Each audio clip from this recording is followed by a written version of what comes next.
Shine tech మీ ఇంటిని మరింత అందంగా మార్చాలనుకుంటున్నారా? స్పెషల్ అట్రాక్షన్ తో పాటు లివింగ్ కి perfect solution. UPVC windows and doors, Bontada group. Quantum valley విషయంలో ఆంధ్రప్రదేశ్ ప్రభుత్వం దూకుడుగా వ్యవహరించాలని నిర్ణయించింది. ఇప్పటికే క్వాంటమ్ వ్యాలీకి సంబంధించి ఐబీఎం, టీసీఎస్, ఎల్ఎన్టీ సంస్థలతో ఒప్పందం కుదుర్చుకుని కూడా 4 నెలల సమయం అవుతుంది. ఈ పాటికి అక్కడ అంటే అమరావతిలో 50 ఎకరాల భూమిని కేటాయించింది. క్వాంటమ్ వ్యాలీ నిర్మాణ ప్రక్రియ కూడా మొదలు కావాలి. అయితే వివిధ కారణాలతో అక్కడ జాప్యం జరుగుతుండడం, ప్రత్యామ్నాయంగా విఐటి అమరావతిలో క్వాంటమ్ కంప్యూటర్, క్యూబిట్ కంప్యూటర్ని ఎస్టాబ్లిష్ చేసే దిశగా ప్రత్యామ్నాయ అంశాలని పరిశీలిస్తున్నట్టుగా ప్రభుత్వం కొంత సమాచారం రావడం తెలిసింది. అయితే జనవరి 1న ఎట్టి పరిస్థితుల్లో క్వాంటమ్ వ్యాలీ ఇనాగరేషన్ అత్యున్నత స్థాయిలో జరగాలి, అలానే దేశం మొత్తం ఆకట్టుకునేలాగా జరగాలి అనేటువంటి సంకల్పంతో రాష్ట్ర ప్రభుత్వం అడుగులు వేస్తున్నట్టుగా సమాచారం వస్తుంది. ఇందులో భాగంగానే క్వాంటమ్ వ్యాలీ డిజైన్ ఆల్రెడీ ఆవిష్కరించారు. ఈ డిజైన్ గురించి అందరికీ తెలుసు. కానీ ఇవి ప్రీ ఫ్యాబ్ అంటే ప్రీ ఇంజనీరింగ్ టెక్నాలజీ లేదా 3D ప్రింటింగ్ టెక్నాలజీలో వీటిని నిర్మించాలనేటువంటి ఒక ఆలోచన ఉంది. కానీ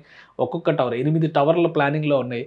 ముందుగా ఇంపార్టెంట్ స్ట్రక్చర్గా భావిస్తున్నటువంటి క్వాంటమ్ వ్యాలీ ఈ మెయిన్ ఎంట్రన్స్ సెటప్ ఉంది కదా, ఇట్లాంటి దీనిపైన కానీ నిర్మాణ ప్రక్రియలో ముందడుగు వేయాలని ప్రభుత్వం భావిస్తున్నట్టుగా సమాచారం వస్తుంది. అయితే ఆ పనులతో పాటు క్వాంటమ్ వ్యాలీకి కావాల్సినటువంటి వనరులు, వసతులు సమకూర్చేటువంటి విషయంలో రాష్ట్ర ప్రభుత్వం ఒక ప్రణాళికని రెడీ చేసుకుంది.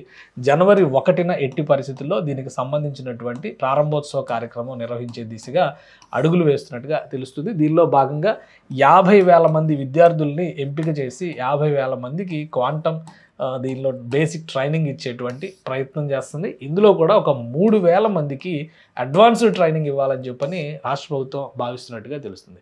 సో అంటే రాబోయేటువంటి అవసరాలకు తగ్గట్టుగా తీర్చిదిద్దేటువంటి ఒక ప్రణాళికని రాష్ట్ర ప్రభుత్వం రెడీ చేసింది. దీంతోపాటు శిక్షణ ఇవ్వడం కూడా చాలా కీలకమైనటువంటి అంశం. కాబట్టి దేశంలో 157 విద్యా సంస్థల్లో ఉన్నటువంటి క్వాంటమ్ టెక్నాలజీ పైన, క్వాంటమ్ సైన్స్ పైన, క్వాంటమ్ ఫిజిక్స్ పైన 1050 దాదాపు 1056, 58 మంది అంటారు. సరే 1050 మంది అని అనుకుందాం మనం. 1050 మంది అవగాహన కలిగినటువంటి అధ్యాపక బృందాన్ని తీసుకుంటున్నారు. వీరితో పాటు ఒక 100 మంది పరిశోధకులు, ఎందుకంటే క్వాంటమ్ రంగం పైన పరిశోధన చేస్తున్నటువంటి ఒక 100 మందిని కూడా ఈ ప్రాజెక్ట్లో ఇన్వాల్వ్ చేస్తున్నారు. అలానే ఇప్పటికే వివిధ విద్యా సంస్థలు దాదాపుగా 150 విద్యా సంస్థలు క్వాంటమ్ ల్యాబ్స్ ఏర్పాటు చేయడం పైన ఆసక్తి చూపిస్తూ ప్రభుత్వానికి ప్రతిపాదనలు పంపినాయి. సో వీటన్నిటిని క్రోడీకరించి జనవరి 1వ తేదీన Amaravati quantum valley, Amaravati quantum computing సెంటర్ని ఆవిష్కరించడానికి దాని ప్రారంభోత్సవ వేడుకని ఘనంగా నిర్వహించాలని రాష్ట్ర ప్రభుత్వం భావిస్తుంది. ఉన్నటువంటి సమయం తక్కువ,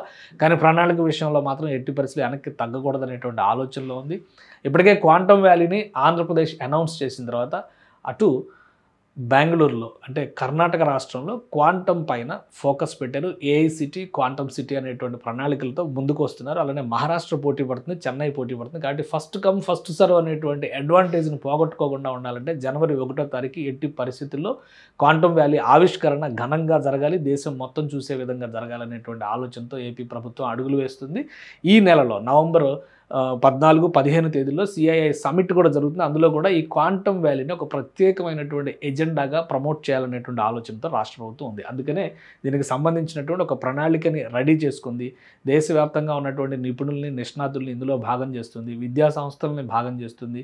అలానే కావాల్సినటువంటి ట్రైనింగ్, విద్యార్థులకు కావాల్సినటువంటి ట్రైనింగ్ దాదాపు 50,000 మందిని ఈ రంగంలో తీర్చిదిద్దాలని భావిస్తుంది. అడ్వాన్స్డ్ ట్రైనింగ్ విషయంలో కూడా 3,000 మందిని తయారు చేసేందుకు ఏపీ సర్కార్ ప్రణాళికని సిద్ధం చేస్తుంది. కాబట్టి 2026 జనవరి 1 క్వాంటమ్ శకానికి అమరావతి స్వాగతం పలకబోతోంది.